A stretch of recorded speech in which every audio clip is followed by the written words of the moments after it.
Hello friends, welcome to my channel. ఇప్పుడే తేజ సజ్జా act చేసిన 'Mirai' cinema అయితే చూసి వచ్చాను. అండ్ ఈ మూవీ ప్రమోషన్స్లో ఉన్నప్పుడు హీరో తేజ సజ్జాకి ఒక రిపోర్టర్ ఒక క్వశ్చన్ అడిగారు.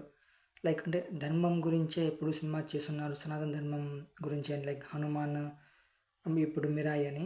దానికి తేజ సజ్జా రిప్లై ఇచ్చిన విధానం అయితే నాకు చాలా బాగా నచ్చింది.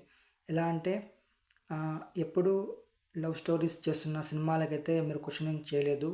ఇప్పుడు నేను సనాతన ధర్మం అంటే ధర్మాన్ని చెప్పాలనుకుంటున్న అనే సినిమాలు చేస్తున్నాను, దానికి మీరు క్వశ్చనింగ్ చేస్తున్నారు అని చెప్పి. And the way he gave reply, అదైతే నాకు చాలా బాగా నచ్చిందండి. ట్రస్ట్ మీ గాయ్స్, ఆ రిప్లై విన్నాక నాకు తేజ సజ్జాకి ధర్మం మీద అండ్ తనకున్న ఆ ప్రౌడ్, అంటే సనాతన ధర్మం గురించి నేను చెప్పాలనుకుంటున్నా అనే ఒక ఫీలింగ్ అయితే ఉందో, అది నిజంగా నాకు తన మీద నాకు రెస్పెక్ట్ పెరిగిందని చెప్పాలి. అంత బాగా తను రిప్లై చెప్పాడు. అండ్ సినిమా కూడా అదే విధంగా చాలా బాగుంది. ఇప్పుడు మూవీ గురించి చెప్పాలి అంటే స్ట్రైట్గా ఒక పాయింట్కి వస్తాం. అది ఎలా అంటే తేజ సజ్జాకి ఒక క్లారిటీ ఉంది. నేను కంటెంట్ వైజ్ సినిమా చేసుకుంటూ వెళ్తే ఎస్, ఆడియన్స్ నన్ను యాక్సెప్ట్ చేస్తారు అండ్ సినిమా కూడా ఆడుతుంది అని చెప్పి. అది కూడా ఒక లో బడ్జెట్లో. 'మిరాయి' ఈజ్ ఏ పక్కా ప్యాన్ ఇండియన్ ఫిలిం. ఎందుకంటే తన లాస్ట్ మూవీస్ చూసుకుంటే 'జాంబీ రెడ్డి' అండ్ 'హనుమాన్', ఇప్పుడు 'మిరాయి', ఇవి 3 ఒక కంటెంట్ బేస్డ్ ఫిలిం.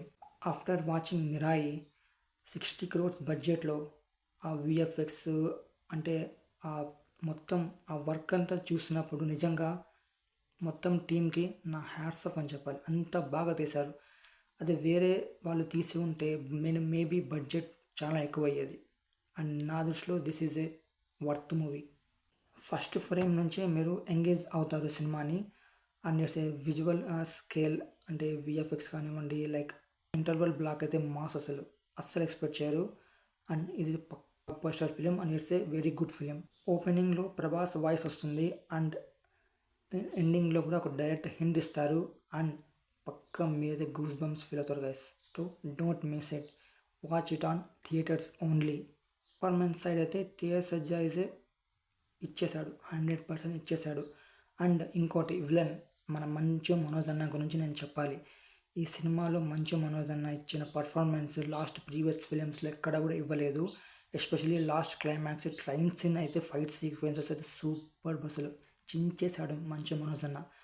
ఎస్పెషల్లీ అందుకే చెప్తున్నా, సినిమాని థియేటర్లోనే చూడండి, బయట ఎక్కడ చూడొద్దు. Because it's a theatre experienced film. కొన్ని ఫ్రేమ్స్లో క్రౌడ్స్ నుంచి జై శ్రీరామ్ అనే ఒక షౌట్స్ వచ్చిన వైబ్స్ కూడా వచ్చినాయి గైస్. ఎందుకంటే ఆ షార్ట్స్కి నిజంగా మీరు కూడా అరుస్తారు. సో గైస్, మూవీని థియేటర్లో చూసి ఫీల్ అవ్వండి.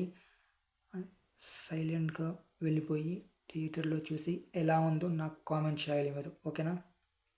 సో అంతవరకు ఈ రివ్యూ ఎలా ఉందో లైక్ చేసి, సబ్స్క్రైబ్ చేసి కామెంట్ చేయండి, ఓకే?